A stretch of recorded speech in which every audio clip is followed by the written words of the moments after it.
नमस्कार दोस्तों। पिछले एक साल में देश भर में कई जगह पर सांप्रदायिक दंगे देखने को मिले हैं। फिर चाहे वो राजस्थान का करौली, जोधपुर हो या फिर उत्तर प्रदेश, गुजरात, पश्चिम बंगाल या फिर दिल्ली का जहांगीरपुरी हो। यानी बाइक सवार की पीठ पर चाकू मारने का ये वीडियो। पर पथराव और तनाव के बाद अब तक करीब 38 लोगों की गिरफ्तारी हुई। अगर कुछ साल पीछे जाकर देखेंगे तो ऐसे दंगों की एक लंबी सी लिस्ट आपके सामने आ जाएगी। और ऐसा नहीं है कि इन सबसे पहले हमारा भारतवर्ष बड़ा ही शांत हुआ करता था। फिर वो चाहे 1946 का ग्रेट कैलकाटा किलिंग हो, जिसमें 5,000 से 10,000 के बीच लोगों की मौत हुई थी और लगभग 15,000 लोग घायल हुए थे, या फिर 1947 का भारत विभाजन का दंगा। Minister of home affairs Nityanand Rai ने एनसीआरबी की रिपोर्ट के अनुसार पार्लियामेंट में बताया कि 2016 से 2020 के बीच 3,400 से भी ज़्यादा दंगे देखने को मिले हैं धर्म के नाम पर। और ये तो वो लिस्ट है जो रिकॉर्डेड है, अदरवाइज इन सबको ऐड करें तो लगभग 5,000 से भी ज़्यादा दंगे देखने को मिले। इन सभी दंगों में कहीं ना कहीं एक स्क्रिप्टेड पैटर्न सीरीज से दिखने लगी है। एक भीड़ रैली निकालेगी और जोश ही जोश में दूसरे धर्म के लोगों को गाली देगी, या फिर इसी का दूसरा पहलू देखा जाए तो शांतिपूर्वक निकाली जाने वाली शोभा यात्रा में कुछ असामाजिक तत्व घुस जाएंगे और वो ऐसी वैसी हरकत करेंगे ताकि दंगा हो जाए, और पहले से ही छतों पर पत्थर लेकर खड़ी भीड़ उन पर पत्थर बरसाने लगेगी। लेकिन क्या इन नौजवानों ने कभी ये सोचा है कि इन दंगों के पीछे कौन है? वास्तविकता तो यह है कि इन दंगों के पीछे वो लोग होते हैं जो ऐसी यात्राओं में या फिर ऐसे सांप्रदायिक दंगों में कभी शामिल ही नहीं होते, और वो लोग वो होते हैं जो अपने अपने धर्म के ठेकेदार बनते हैं। ये लोग या तो किसी धर्म के नाम पर बेवकूफ बनाने वाले संगठन से जुड़े रहते हैं, या फिर कोई पॉलिटिशियन होते हैं ताकि ताकत हाथ में रहे। इस बात का सबक हरियाणा के मेवात क्षेत्र में हुए सांप्रदायिक दंगों से समझ सकते हैं। दर्जन भर से ज्यादा दंगाई छतों पर इकट्ठा हुए या उन्हें इकट्ठा किया गया। से लोग कारों के पीछे छुपने पर मजबूर थे। इक्का दुक्का पुलिस वाले ही यहाँ पर तैनात थे। कि कैसे हिंसा से पहले आप देखिए सीसीटीवी फुटेज को तोड़ने की कोशिश की गई। और हरियाणा के होम मिनिस्टर खुद कह रहे हैं कि ये मेवात के दंगे इंजीनियरिंग है। दंगे की प्लानिंग और प्लॉटिंग तो कई दिनों पहले ही रेडी कर ली गई थी। मोहित यादव नाम का एक लड़का, जिसे शॉर्ट में मोनू भी कहते हैं, और हरियाणा के मानेसर गांव का होने के कारण ये मोनू मानेसर के नाम से फेमस है। ये लड़का पॉलिटेक्निक डिप्लोमा करते टाइम ही बजरंग दल से जुड़ जाता है और गो तस्करी रोकने का काम करने लगता है। और उसके बाद इसका छोटी मोटी लड़ाइयों में नाम आने के अलावा गोलीबारी जैसी घटनाओं में भी नाम आने लगता है। लेकिन वो पुलिस की नजरों में ज्यादा तब आ गया जब उसने राजस्थान के भरतपुर जिले के 2 मुस्लिम युवकों नासिर और जुनैद को बोलेरो में जिंदा जलाकर मार डाला।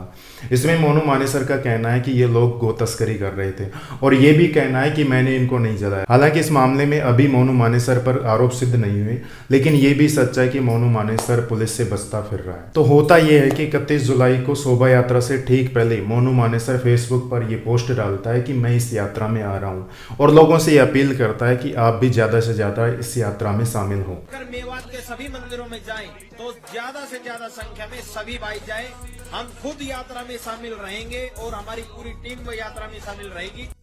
मोनू मानेसर का यही वो मैंने अपने उनके धार्मिक जो मेरे दोस्त थे, मेरे मतलब बजरंग दल के कार्यकर्ता थे, उनसे मैंने कहा कि मैं बजरंग दल की एक यात्रा है उसमें आऊंगा, तो उसमें गलत कोई है जी। तो वहीं दूसरी ओर ये मासे हैं जिनका असली नाम तो राजकुमार है, लेकिन लोग प्यार से इनको बिट्टू बुलाते हैं, और बजरंग दल से जुड़े होने के कारण ये बिट्टू बजरंगी नाम से फेमस हैं। तो ये मासे क्या करते हैं कि शोभा यात्रा के टाइम ही फेसबुक पर एक पोस्ट डालते हैं जिसमें वो मुस्लिम समुदाय को टारगेट करते हुए कहते हैं कि स्वागत करना हमारा, फिर कहोगे कि मेहमान नवाजी का मौका नहीं दिया, हम जीजा हैं तुम्हारे, फूल माला तैयार रखना। ससुराल आए और मुलाकात नहीं हुई, तो इसलिए हम पूरी लोकेशन देंगे। अभी हम पाली हैं और निकलेंगे धौस से ही, फूल माला तैयार रखना, कोई दिक्कत नहीं है। जी जा रहे तुम्हारे। हाँ बिल्कुल, क्योंकि ये बोलते हैं ना कि बताना नहीं, निकल गए जी। लेकिन बात यही नहीं है। इन सब बातों को समझने के लिए हमें हरियाणा से विधायक मम्मन खान के इस बयान को भी समझना होगा, जिसमें वो हरियाणा विधानसभा में मोनू मानेसर को धमकी देते दिख रहे हैं और कहते हैं कि अब की बार मोनू मानेसर की प्याज सी फोड़ देंगे। ये मोनू मानेसर दिखाता है कहीं अमित शाह के साथ फोटो खिंचवा रहा है, कहीं अरुण जेटली के साथ फोटो खिंचवा रहा है। क्या डराना चाहता है ये मेवातियों को कि मैं इतना बड़ा आदमी हूं?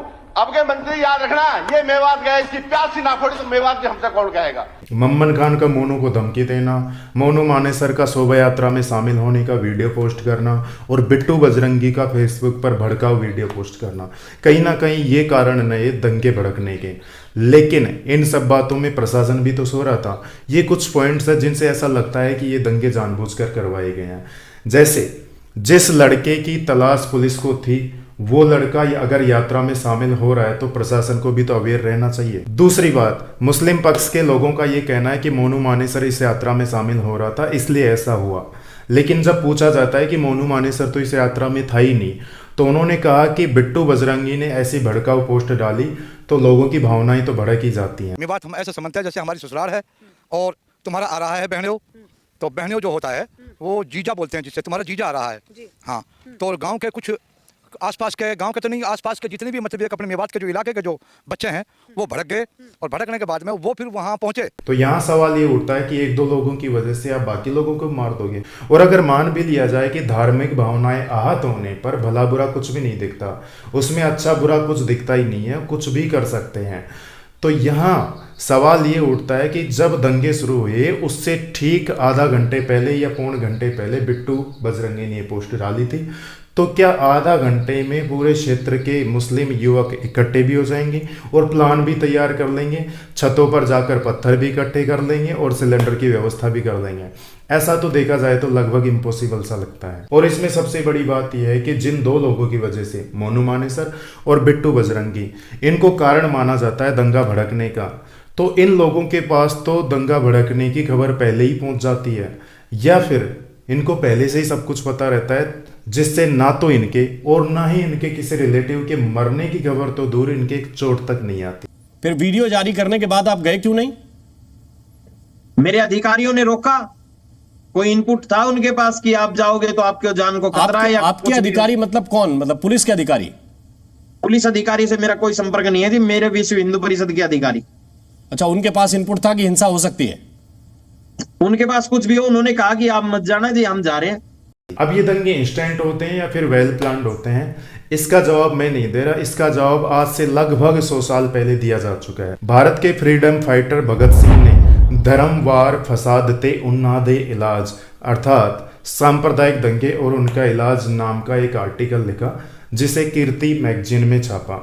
इस आर्टिकल में उन्होंने क्लास कॉन्शियसनेस और धर्म को राजनीति से दूर करने की बात कही। सांप्रदायिक दंगे भारत की कोई नई बीमारी नहीं है, ये आजादी से पहले भी हुआ करते थे। उस टाइम भी कुछ नेता ऐसे थे जो हिंदू मुस्लिम दंगे भड़काकर अपनी राजनीतिक रोटियां सेकते थे, और इसी का परिणाम था कि संयुक्त प्रांत जो कि आज का उत्तर प्रदेश है, उसमें 1923 से लेकर 1927 तक केवल 4 साल में ही 91 सांप्रदायिक दंगे हुए। और ये सब काम हो रहा था ब्रिटिश गवर्नमेंट के इशारों पर, ताकि इंडियंस आपस में लड़ते रहें और हम गवर्नमेंट चलाते रहें। और इसी के चलते उस दौर में किसी समुदाय विशेष को आइडेंटिफाई करती हुई कई अलग अलग पार्टीज बने।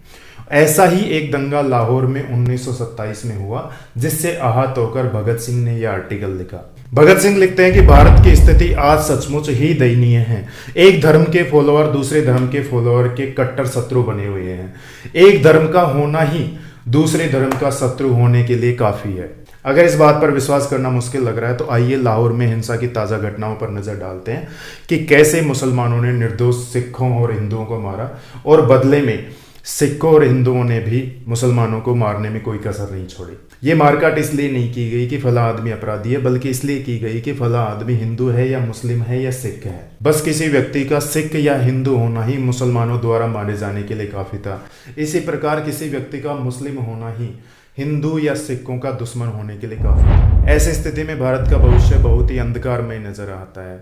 इन धर्मों ने भारत का बेड़ा कर रखा है और पता नहीं कि धार्मिक दंगे भारत का पीछा कब छोड़ेंगे। इन दंगों ने दुनिया की नजरों में भारत को बदनाम कर दिया, और हमने देखा है कि ऐसे अंधविश्वास के भाव में सभी बह जाते हैं। कोई बिरला ही हिंदू मुसलमान या सिख होगा जो ऐसे माहौल में अपने दिमाग को ठंडा रखता है। बाकी सब के सब नामलेवा धर्म के रोब को कायम रखने के लिए डंडे लाठियां तलवार छुरे उठा लेते हैं और आपस में सर फोड़ देते हैं, मर भी जाते हैं। ध्यान रहे, ये सारी बातें ब्रिटिश गवर्नमेंट के टाइम में कही गई थी, लेकिन देखा जाए तो उस दौर के जैसी ही घटनाएं कुछ आज भी देखने को मिल रही हैं। उन दिनों में ही एक अन्य फ्रीडम फाइटर भगवती चरण वोरा लिखते हैं कि हम भारतीय कर क्या रहे हैं। एक पीपल की डाली टूट जाती है तो हिंदुओं की भावनाएं आहत हो गई, वहीं एक ताजिया का कोना टूट जाता है तो अल्लाह गुस्सा हो जाता है, और जो किसी हिंदू के खून से ही संतुष्ट होगा। जहां इंसान को जानवर से ज्यादा महत्व दिया जाना चाहिए, वहीं पर पवित्र जानवरों के नाम पर यहाँ एक दूसरे का सर फोड़ा जा रहा है और यहाँ तक कि जान भी ली जा रही है। भगत सिंह आगे लिखते हैं कि इन दंगों के पीछे सांप्रदायिक नेताओं और अखबारों का हाथ है। ऐसे समय में कुछ नेता ऐसा करैक्टर दिखा रहे हैं कि उनके बारे में कुछ ना कहें तो ही बेहतर है। ऐसे बहुत ही कम नेता हैं जो सच्चे दिल से लोगों की सेवा कर रहे हैं। सांप्रदायिकता इतनी बढ़ गई कि इसे रोक ही नहीं पा रहे। ऐसा लग रहा है मानो भारत का नेतृत्व दिवालिया हो गया है। पत्रकारिता का पेशा जिसे एक समय में बहुत ऊंचा दर्जा दिया जाता था, लेकिन आज ये बहुत ही गंदा हो गया है। ये ऐसे उत्तेजक शीर्षक छापते हैं जिससे लोगों की भावनाएं भड़कती हैं। और उस दौर की तुलना आज के दौर से करें तो आज भी यही देखने को मिल रहा है। बस फर्क यह है कि उस टाइम ये काम केवल प्रिंट मीडिया यानी अखबार ही कर रहे थे, लेकिन आज इलेक्ट्रॉनिक मीडिया और सोशल मीडिया भी ये काम कर रहा है, जिसमें फेसबुक के अलावा व्हाट्सएप यूनिवर्सिटी भी भरपूर ज्ञान फैला रहा है। व्हाट्सएप यूनिवर्सिटी की तो बात यह है कि इस पर मिलने वाले ज्ञान को लोग बिना विश्लेषण किए ही, बिना सत्यता की जांच किए ही दूसरों को ज्ञान देने के लिए फॉरवर्ड कर देते हैं, चाहे उसका रिजल्ट कुछ भी हो। भगत सिंह आगे कहते हैं कि अखबारों का असली काम है लोगों को शिक्षा देना, उनकी संकीर्णता को कम करना, सांप्रदायिकता को कम करना, आपसी मेल मिलाप को बढ़ाना और भारत की साझी राष्ट्रीयता को बढ़ाना। लेकिन अब इनका काम रह गया है अशिक्षा फैलाना, संकीर्णता को फैलाना, सांप्रदायिकता बढ़ाना, मेल मिलाप को कम करना और भारत की साझी राष्ट्रीयता को नष्ट करना। भारत की वर्तमान दशा देखकर आंखों से खून के आंसू आने लगते हैं कि भारत का होगा क्या। जिसके अस्तित्व को खतरा पैदा हो गया था कि आज गई कल गई, वही सरकार अब अपनी जड़ें इतनी मजबूत कर चुकी है कि उसको हिलाना मामूली काम नहीं है। मैं आपको फिर से याद दिलाना चाहता हूं कि ये सारी बातें ब्रिटिश गवर्नमेंट के टाइम कही गई थी, लेकिन आज के दौर की भी अगर उस दौर से तुलना की जाए तो चाहे वो स्टेट गवर्नमेंट हो या फिर सेंट्रल गवर्नमेंट, सत्ता में बने रहने के लिए वो भी नए नए हथकंडे अपनाती है। चाहे एमएलए एमपीज को खरीदना हो या फिर सांप्रदायिक दंगे भड़काने का काम हो। भगत सिंह आगे कहते हैं कि इन सांप्रदायिक दंगों की जड़ को खोजे तो इनमें आर्थिक कारण ही मालूम पड़ता है। विश्व में जो भी काम होता है उसकी तह में कहीं ना कहीं पेट का सवाल जरूर होता है। अगर सभी दंगों का इलाज हो सकता है तो भारत की आर्थिक स्थिति में सुधार से ही संभव है। भूखा और दुखी इंसान अपने सभी सिद्धांत ताक पर रख देता है, क्योंकि मरता क्या न करता। जब लोगों की या पूरे देश की आर्थिक स्थिति खराब होती है तो वो जनरली ऐसे लीडर को चुन लेती है जो उनको विश्वास दिलाता है कि मैं आपके सारे दुखों को दूर कर दूंगा। वो भले ही इसका सुझाव ना दे, उस समस्या का हल ना बताए कि इस समस्या का हल क्या है, ये समस्या दूर कैसे होगी, लेकिन वो अपने लंबे लंबे भाषणों में लोगों में देशभक्ति की भावनाएं भरेगा और कहता रहेगा कि मैं आपके अच्छे दिन लाऊंगा।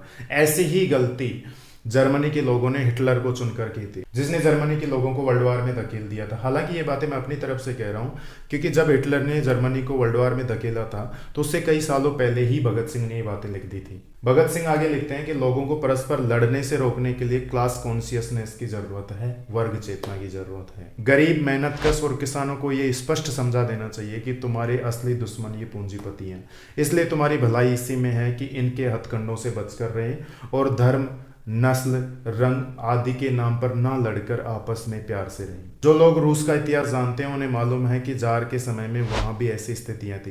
लोगों की आर्थिक स्थिति बहुत खराब थी और दंगे फसाद होते रहते थे। लेकिन जिस दिन से वहां श्रमिक शासन हुआ है वहां का नक्शा ही बदल गया। लोगों की आर्थिक दशा सुधर गई, उनमें वर्ग चेतना आ गई और इसीलिए वहां दंगे फसाद होना बंद हो गए। अब इसमें आपको बड़ी बात ये बता देता हूँ कि जिस टाइम भगत सिंह ने ये बातें लिखी थी उस टाइम उनकी उम्र महज 20 साल थी। तो एक 20 साल के लड़के की क्लास कॉन्शियसनेस और आज के युवा की क्लास कॉन्शियसनेस का अंतर देख सकते हो। भारत की वर्तमान परिस्थिति की बात करें तो इसमें वो लोग भी जिम्मेदार हैं जो साधु संत और मौलाना मौलवी बनने का नाटक करते हैं और उनकी आड़ में भड़काऊ राजनीति करते हैं। कुछ धर्म के ठेकेदार और पॉलिटिशियन अपने भड़काऊ भाषणों में लोगों को ये कहते हैं कि हिंदू धर्म खतरे में है, तो कुछ कहते हैं कि मुस्लिम धर्म खतरे में है और लोगों को जनसंख्या बढ़ाने के लिए प्रोत्साहित करते हैं। और यहाँ तक कि जब सरकार जनसंख्या नियंत्रण कानून लेकर आती है तो उनका भी डायरेक्ट इनडायरेक्ट रूप से विरोध करते हैं। क्या आपने कभी किसी बिजनेसमैन को या उनके बेटे को किसी भी सांप्रदायिक दंगे में लड़ते हुए देखा है? बिजनेसमैन तो छोड़िए, कोई भी छोटी मोटी जॉब करते हुए किसी भी इंसान को ऐसे दंगे में लड़ते हुए नहीं देखा, क्योंकि वो अपनी आर्थिक स्थिति सुधारने में लगा हुआ है। और जब आर्थिक स्थिति सुधरने लगती है तो नामलेवा धर्म के नाम पर होने वाले दंगे भी बंद होने लगते हैं। इन दंगों में ज्यादातर वो लोग शामिल होते हैं जो बेरोजगार होते हैं, जिनका भारत की समृद्धि में कोई भी सहयोग नहीं है और उनसे कुछ ही पैसों के बदले में कुछ भी करवाया जा सकता है। अगर लोगों को अपनी और देश की आर्थिक स्थिति में सुधार लाना है तो इन भड़काऊ भाषणों और सांप्रदायिक दंगों से ऊपर उठकर क्लास कॉन्शियस लानी होगी, वर्ग चेतना लानी होगी। और ये तभी संभव है जब लोग शिक्षित हैं। यहाँ शिक्षित होने से मेरा मतलब ये है कि आपने चाहे कहीं से भी पढ़ा हो, फिर वो चाहे किताब हो या फिर सोशल मीडिया, उसको अप्लाई करने या फॉरवर्ड करने से पहले आपको उसका एनालिसिस करना होगा, विश्लेषण करना होगा कि क्या गलत है और क्या सही है। धन्यवाद। जय हिंद, जय भारत।